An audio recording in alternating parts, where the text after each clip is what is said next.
The solicitor read the name twice, because the first time the room did not believe him. "The whole of the unentailed estate," Mr. Whitby said again, into the ringing air of the great library at Marnley, "the funds, the investments, the London house, and the sum of £200,000 to Margaret Coombe." It was a bright, cold morning in the spring of 1818, 3 days after the old Duke of Marnley had been laid in the family vault, and the library was full of his family in their black, arranged in the good chairs before the fire, waiting to be told what they had spent the old man's last 2 years counting upon. And in the shadow by the door, where the servants stood, a young woman in a housemaid's grey gown went very still, and did not faint, and did not cry out, and did not do any of the things a housemaid might be expected to do upon learning that a duke had left her a fortune. Because she did not, in that first moment, understand that the name the solicitor had read was her own. She was 23, brown-haired, with a steady plain face and a stillness about her that 6 years in service had polished, but not created. And she had come into the library that morning only because Mr. Whitby had sent word that all the household was to attend, and she had assumed, as one assumes the sun, that she was there to be told which of them would be kept on, and which turned off now that the master was dead. She had not assumed anything else, because it had genuinely never once occurred to Margaret Coombe that the old Duke of Marnley knew her name. Then the family turned, all of them at once, and looked at her, and the looking was the first violent thing that happened that day, though it would not be the last. "There is a letter," Mr. Whitby went on, over the rising noise, and he rose and crossed the room past the outraged black-clad relatives, and put into Margaret's hands a folded packet, sealed with the old Duke's own seal, her name upon it in the old man's failing hand. "His Grace instructed that it be given to you unopened, Miss Coombe, and that you open it in your own time, or, he was most particular on this point, at the hour you find you have need of it, not before." He looked at her over his spectacles, and there was something in the old solicitor's eyes that was almost pity and almost warning. "You will know the hour." He said you would. Margaret Coombe closed her fingers around the sealed letter and did not open it, and the Duke of Marnley's family began, that very morning, to tear his house apart, demanding to know why. To understand the letter, you must first understand the 2 years before it, which no one in that library had troubled to witness, because they had all been too busy watching the old man's health for the profit in it. The old Duke of Marnley had been 78 when he died, and for the last 2 years of his life his great mind had begun, by slow and merciless degrees, to go. It came and went at first, a name mislaid, an hour forgotten, a door he could not account for, and then it came more than it went, and the proud old man who had sat in the Lords for 50 years found himself, at the end, frightened in his own house, ashamed of a mind that would no longer answer to him, and terrified above all things that his family would see it. For he knew his family. He knew that the moment they smelled weakness they would have him declared incompetent, shut away, managed. His affairs ceased while he yet breathed, and so he hid it, the way the proud hide their failing, and grew lonely inside the hiding, as only such men can. And the only person in the whole of Marnley who saw it, and said nothing, and asked nothing, was the housemaid who brought his fires. Margaret Coombe had come to Marnley at 17, a tenant farmer's orphaned daughter, with a character reference and nothing else, and she had done her work well and been noticed by no one, which suited her, for she had learned young that being noticed was, for a girl in her position, more often a danger than a blessing. She laid the fires in the library and the old Duke's study and his bedchamber, and she brought his tea, and because his eyes had begun to fail along with his mind, she had fallen into the habit, when she found him alone of an evening struggling with a book he could no longer read, of reading it to him, quietly, without being asked, as though it were the most natural thing in the world for a housemaid to sit and read poetry to a duke, which it was not. She had seen him forget the year. She had seen him weep, once from pure terror, in the small hours, unable to remember how he had come to be in his own bedchamber. She had seen the great Duke of Marnley reduced to a frightened old man in the dark, and she had never told a living soul, and never used it, and never looked at him afterward with 1 degree less respect. She had simply been there, and been kind, and guarded a dying man's dignity as though it were her own, because her mother had taught her that you measure a person by how they treat those who can do nothing for them. And Margaret Coombe had wanted nothing from the old Duke of Marnley in all the world but to do her work and let him keep his pride. She had not known he knew her name.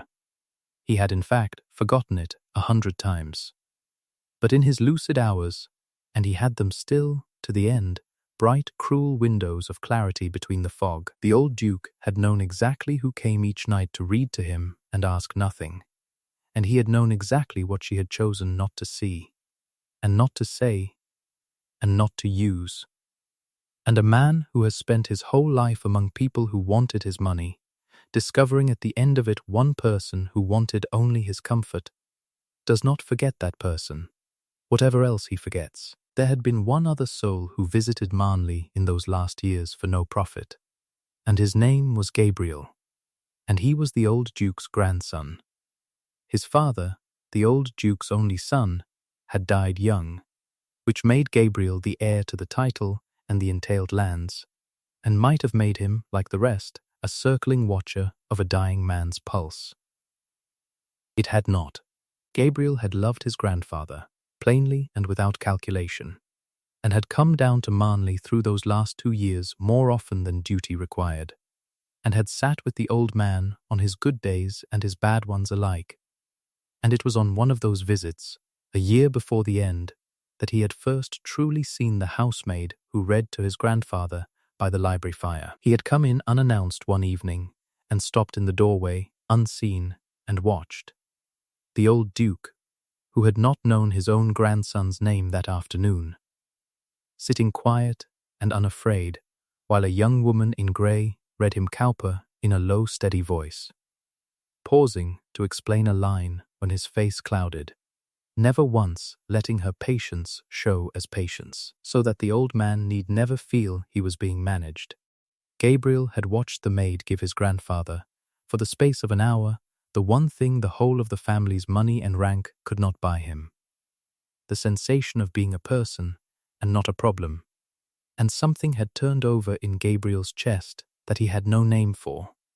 Then, "You need not stop," he had said, when she rose and curtsied, having seen him at last.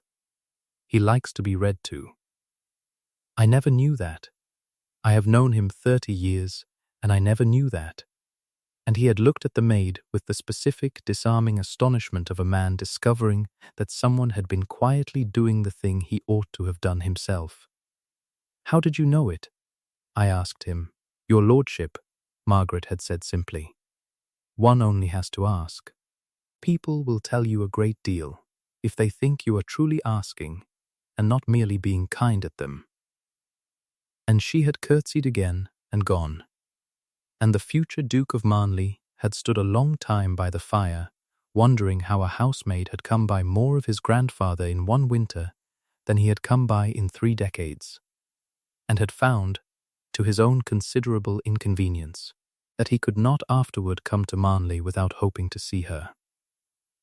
The family did not waste a single day. Their leader, in the tearing apart of the house, was the old Duke's nephew, Mr.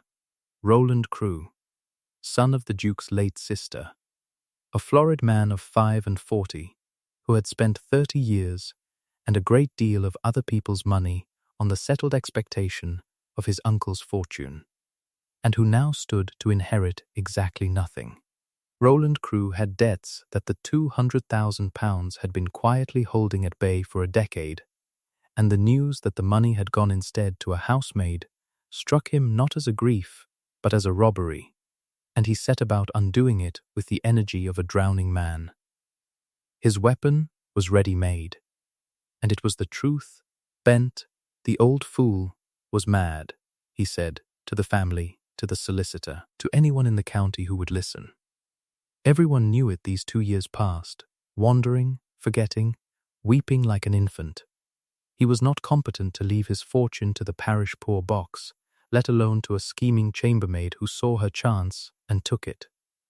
She got round a sick old man in his dotage. She read to him, they say, he made the word obscene, read to him, alone, of an evening, and worked on him until he changed his will. It is the oldest theft there is, and I will see it undone in chancery if it costs me my last shilling, and I will see that girl in the dock for it besides. He came to Margaret himself, once, before the lawyers were fairly loosed, came to her in the still room where she yet worked, for she had gone on with her duties, not knowing what else to do with herself, and he set a paper on the table before her and a pen beside it. "You will sign this," he said, renouncing the whole of it, "and in exchange the family will not prosecute you for what you did to my uncle, and will give you £50 and a character, and you will go and be grateful. That is more mercy than a thief deserves. Sign it, girl, and save yourself. You cannot seriously imagine the law will let a housemaid keep a duke's fortune. They will break the will, and break you with it, and you will hang or transport for undue influence, and no one will lift a hand for a chambermaid against this family. Sign." And Margaret Coombe looked at the paper, and at the florid, frightened greed of the man, and she did the first thing that day that told Roland Crewe he had misjudged her. "I will not sign that," she said quietly, "not because of the money, which I never asked for and do not rightly want, but because that paper says I worked upon him and cheated him, and I did no such thing, and I will not put my name to a lie about a good man to buy my own safety. You may take me to your chancery, Mr. Crewe, you may take me to the dock, but you will not make me say I stole from him. I sat with him. That is all I ever did. And it is more than you did, sir, in 2 years, and I think you know it, which is why you are shouting." She pushed the paper back across the table. "Take that away. I have fires to lay." It very nearly did not save her, for Roland Crewe was right about one thing. The law and the world would always sooner believe a scheming maid than a generous duke, and by the week's end the chancery suit was filed. The county was buzzing with the tale of the chambermaid who had bewitched a fortune out of a madman. And Margaret Coombe stood entirely alone against the whole weight of a great family and its lawyers, with nothing in her defense but her own word and a sealed letter she had not yet found the courage or the need to open. She was not entirely alone. There was Gabriel. The new Duke of Marnley had inherited the title and the great house and the entailed acres, and had inherited with them the expectation of every relative in that black-clad library that he would lead the charge against the Maid, or at the least stand aside and let Roland Crewe lead it, for the young Duke had got the title but not the money, and if the will were broken, a good share of that 200,000 would find its way back toward the family, toward him. It was, they all assured him, in his own interest to see the girl undone. Gabriel had listened to them, and gone very quiet, and then done the thing that told the county the new Duke was cut from different cloth than the old one's nephew. He crossed the room to where Margaret stood accused, in the great hall, in front of the assembled family and the lawyers and the avid neighbours, and he said, plainly, "I will not join this suit, and I will thank my cousin to stop using my name in it. I knew my grandfather in his last years better than any man in this room, save perhaps his physician. And I sat with him, and I sat with her. And I tell you, that woman never once worked on him for a farthing. She read him Cowper because his eyes had failed, and no one else in his own blood could be troubled to notice. If that is undue influence, then God send every dying man such influence. for the rest of us gave him none at all. He looked round the hall, at the outraged faces of his own family. You want the money back. Say that at least, like men. Do not dress your greed as justice and hang a good woman with it. I will not have it done in my grandfather's house, and I will not have it done in my name. It cost him. The family turned on him as they had turned on Margaret, the young Duke bewitched, the young Duke a fool, the young Duke throwing away his own fortune for a housemaid's grey eyes, and the whispers reached London before the week was out. And Margaret, who heard what he had done and what it had cost him, found him afterward in the library where his grandfather had died, and she did not thank him in the ordinary way. You should not have done it, she said. You have set your whole family against you. And for what? For a woman you have spoken to perhaps 6 times in a year. They will say you are in love with me, or robbed by me. And either way, you are the poorer for it. You had no cause to stand up in that hall, Your Grace. I did not ask you to. Her chin was up, but her voice was not quite steady. I have managed alone a long time.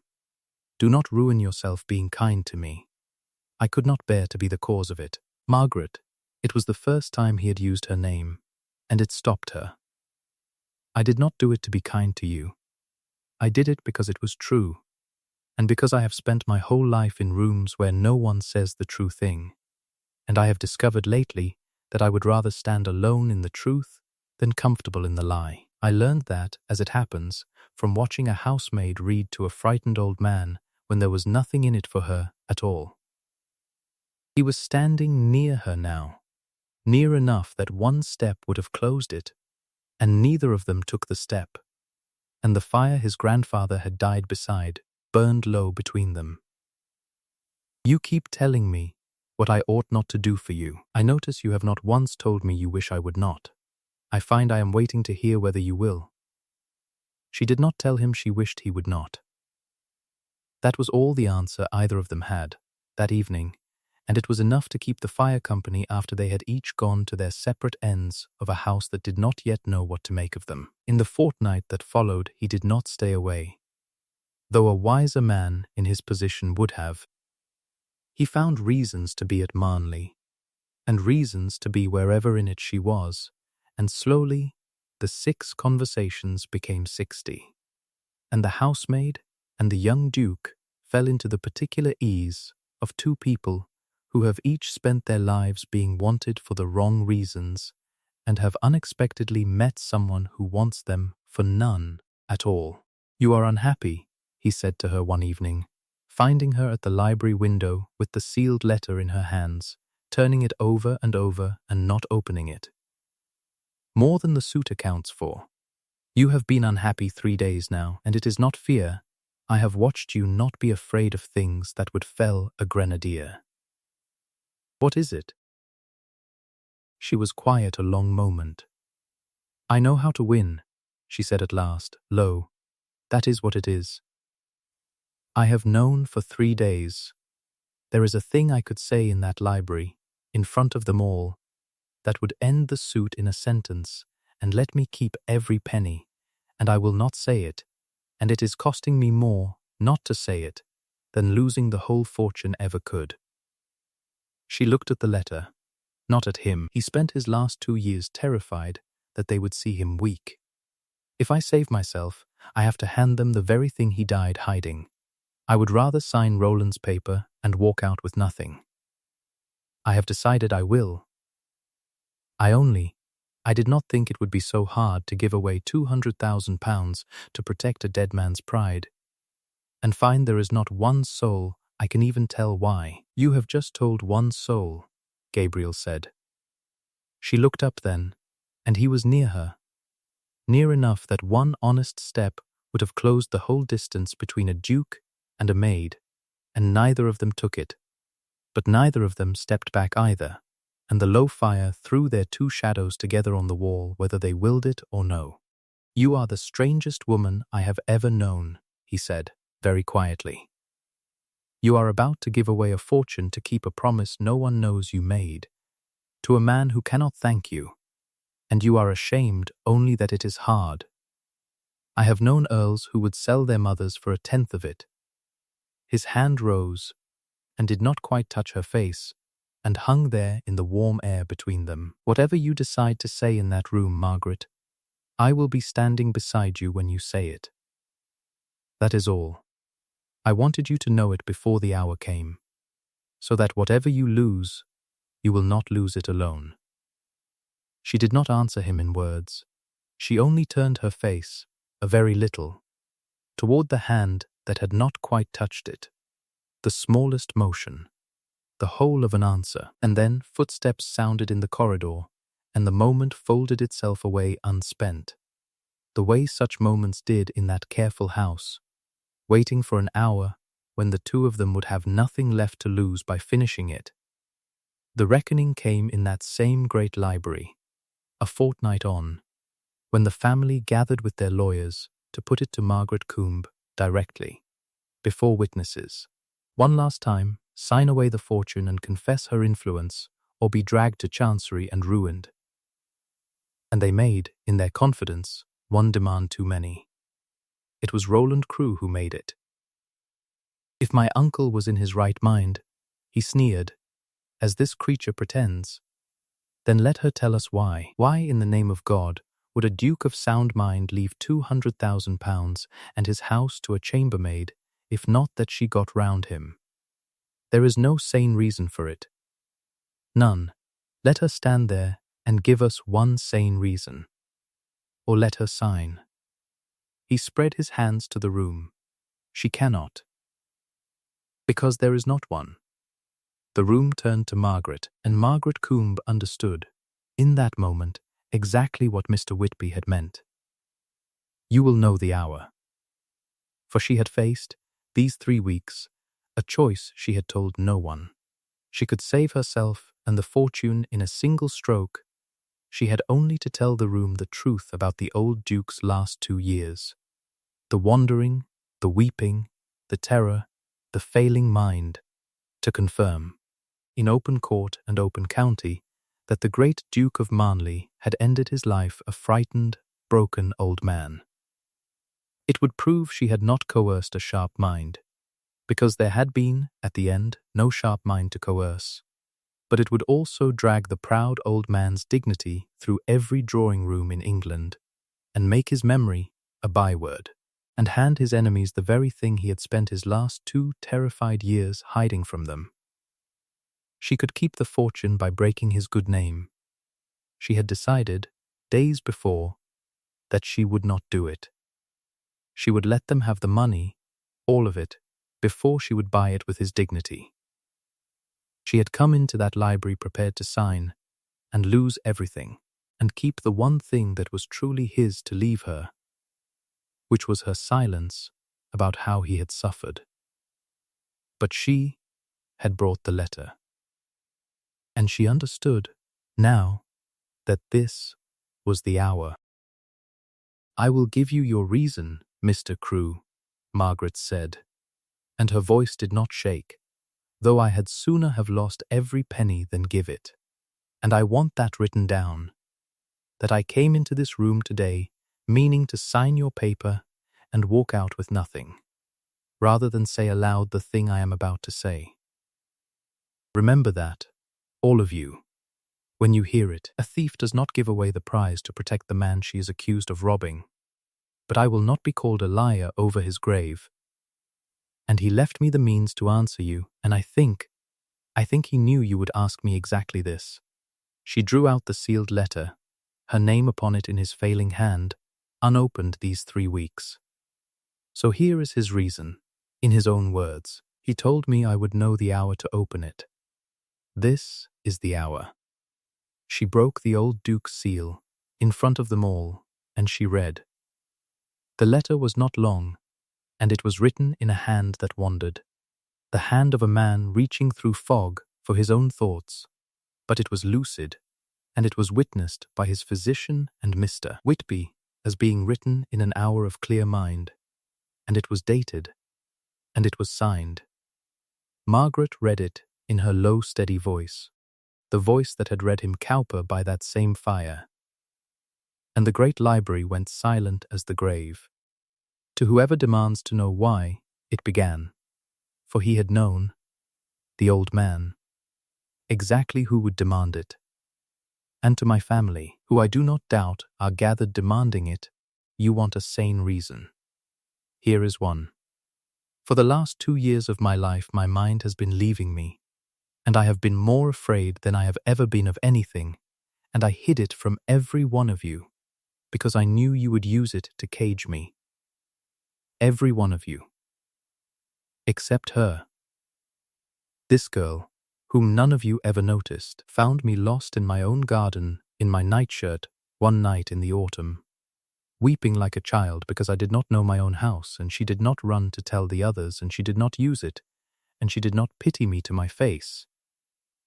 She took my arm as though we were walking in to dinner, and she led me in, and she gave me back my dignity in the dark, when I had lost even that, and she did it again, and again, for 2 years, and asked me for nothing, and never once let me see that she knew what she was guarding. I left her my fortune, because she is the only person in my life who saw me at my most worthless, and treated me as though I were worth the most. That is the sane reason, Roland. She guarded a frightened old man's pride when it would have profited her to sell it. I could not leave such a person to go on laying fires. I would be ashamed to. Margaret's voice broke once and steadied, and she read the last of it. And Gabriel, for you will be there too, I think, and you are the only other one of them worth the powder. I have watched you look at her. Boy, the 2 of you each certain the other could never. She has the money now, so no one can say you married beneath you, and you have the name, so no one can say she schemed for rank. I have spent my last clear hours arranging it so that the 2 people who were kind to me for nothing might meet as equals, since neither of you would ever have managed it alone. Consider it the last meddling of a fond old man who was, for a little while at the end, seen. Be good to each other. You were both good to me. Marnley, there was no sound in the library when she finished but the fire. Roland Crewe had gone the colour of the ash in the grate, for a man cannot cry undue influence over a letter that names his own greed and was witnessed by 2 sober men in an hour of clear mind, and worse, far worse. The whole room had just heard the maid confess she had come prepared to sign it all away rather than reveal the old man's shame, which was the one thing no schemer alive would ever do. The suit died in that room, in that silence, and everyone in it knew the suit was dead. The Chancery lawyers began, quietly, to gather their papers. The reason had been asked for, and it had been given, and it had silenced every soul who asked it. And Gabriel, Duke of Marnley, crossed the library to the housemaid standing with his grandfather's letter shaking in her hands. And he did not care in the least who watched. He was a meddling old man, Gabriel said, low, and he was right about every word of it, which was always the most maddening thing about him. He took the letter from her gently, and her hands, and he held both. I did look at you. I have been looking at you for a year and telling myself, a duke does not look at housemaids, and a housemaid does not want a duke. And he saw straight through the both of us, the old devil, as he always did in the end. His voice was not quite steady either. I do not love the fortune he gave you, Margaret. I do not care if you keep every pound of it, or give it to the poor box tomorrow. I loved you when you had nothing but a book, and a kind voice, and more courage than this whole family put together. Marry me, not because he arranged it, because I would be as ashamed as he was to let you walk out of this house and go on laying other men's fires. Be seen, Margaret. Let me be the one who never stops looking.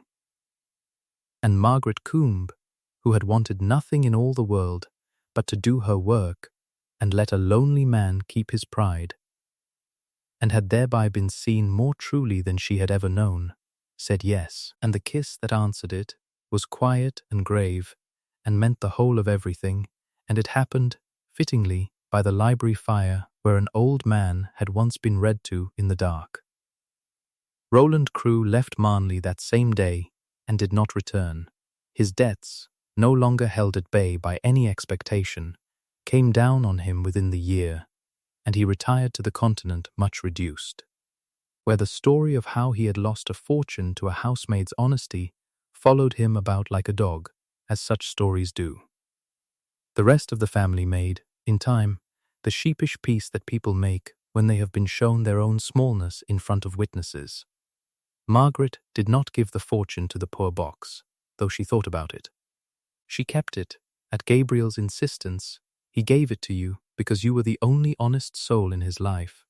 Do not dishonor him by refusing it, and she used a great deal of it, in the years that followed, to found and keep a home in the old Duke's name for the aged and the failing poor, the ones whose minds had left them, who had no housemaid to guard their dignity in the dark. She called it Marnley House, and she visited it herself, and read to the ones whose eyes had failed, and the county that had once whispered that she bewitched a fortune came, in time, to say instead that the old Duke of Marnley had shown better judgment in his dotage than most men managed in their prime. She was married to Gabriel that summer, quietly, in the little church on the estate, a housemaid become a duchess by way of the one currency the world never thinks to count. Plain kindness, spent freely on someone who could give nothing back. And on the mantel of the library, where it had all been decided, beside the chair the old Duke had died in, she kept his letter, framed now, the seal she had broken still hanging from it, the letter she had carried unopened for 3 weeks.